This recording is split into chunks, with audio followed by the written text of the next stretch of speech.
Good evening, everyone. Welcome to Dread Time Stories. I'm your host, Dr. Phobia.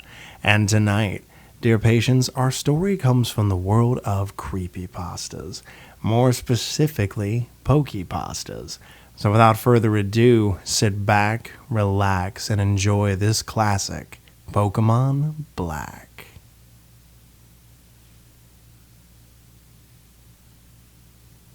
So I'm what you call a collector of bootleg Pokemon games. Pokemon Diamond and Jade, Chaos Black, etc. It's amazing the frequency in which you can find them at pawn shops, Goodwill, flea markets, and more. They are generally fun, even if they are unplayable, which they often are. The mistranslations and poor quality make them unintentionally humorous. I've been able to find most of these that I've played online, but there's one that I haven't seen mention of.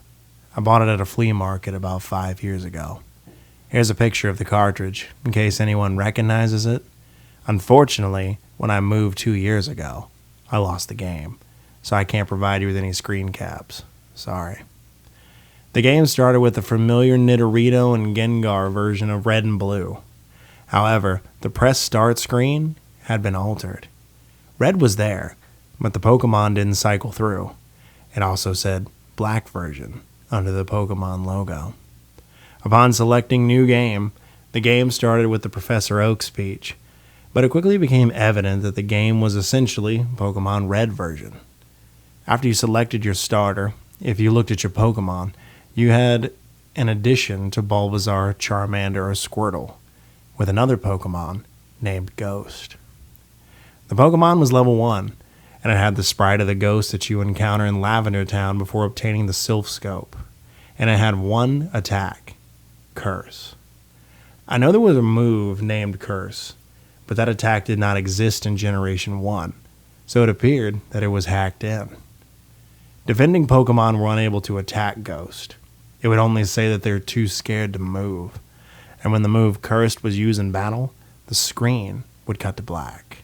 The cry of the defending Pokemon would be heard, but it was distorted, played in a much lower pitch than normal. The battle screen would then reappear and the defending Pokemon would be gone. If the attack was used against a trainer, when the Pokeballs representing their Pokemon would appear in the corner, there would be one fewer Pokeball.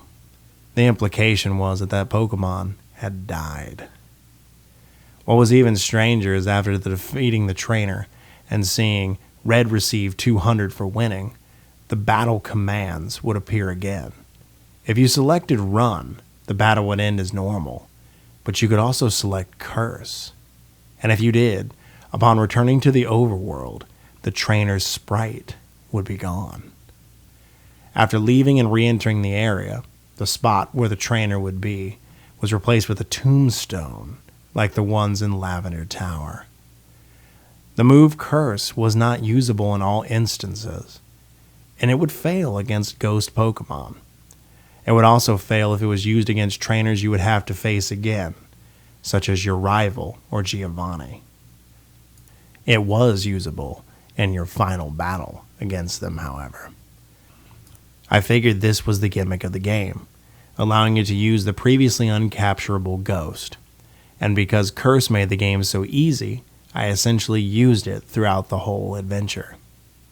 The game changed quite a bit after defeating the Elite Four. After viewing the Hall of Fame, which consisted of Ghost and a couple other Pokemon I had used for HMs, the screen would cut to black, and a box appeared with the words, "Many years later." It then cut to Lavender Town. An old man was standing looking at the tombstones.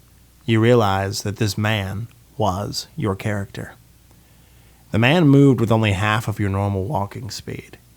You would no longer have any Pokemon with you, not even Ghost, who up at this point had been impossible to remove from your party through depositing to the PCs. The overworld was entirely empty. There were no people at all. There were still the tombstones of the trainers that you had used Curse on, however. You could pretty much go anywhere in the overworld at this point, though your movement was limited by the fact that you had no Pokemon to use HMs.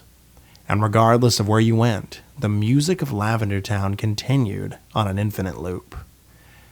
After a while of this, I found you could go through Diglett's cave, and one of the cuttable bushes that normally blocks your path on the other side is no longer there, allowing you to advance to Pallet Town.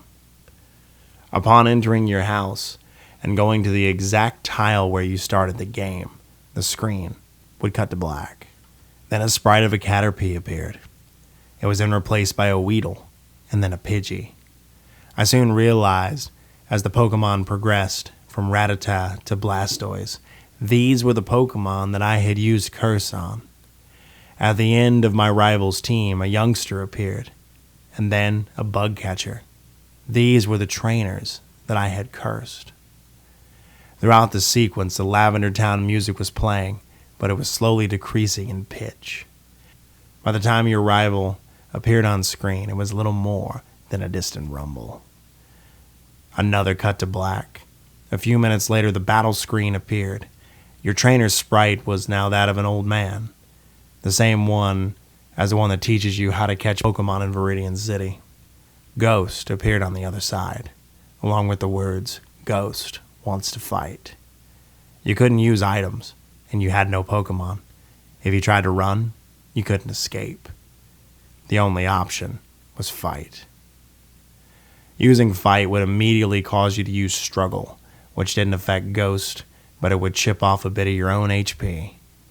Then when it was Ghost's turn to attack, it would simply say ... Eventually, when your HP reached a critical point, Ghost finally used Curse. The screen cut to black, one final time.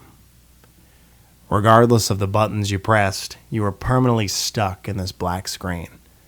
At this point, the only thing you could do was turn the Game Boy off. And then, when you play it again, New Game was the only option. The game had erased the previous file.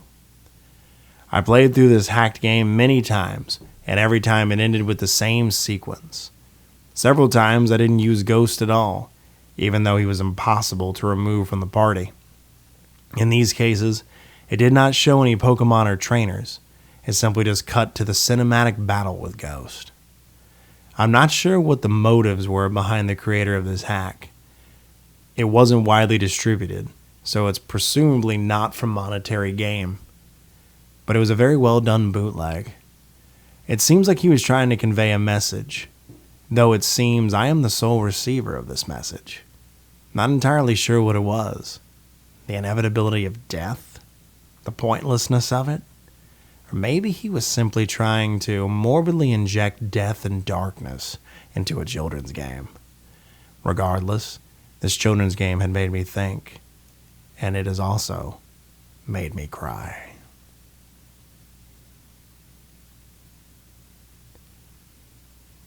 That was Pokemon Black. I hope you enjoyed it, and thank you for listening. Like I always say in closing, check under your bed, look in your closet, and sleep with the light on. The life you save may very well be your own. Good night, everyone.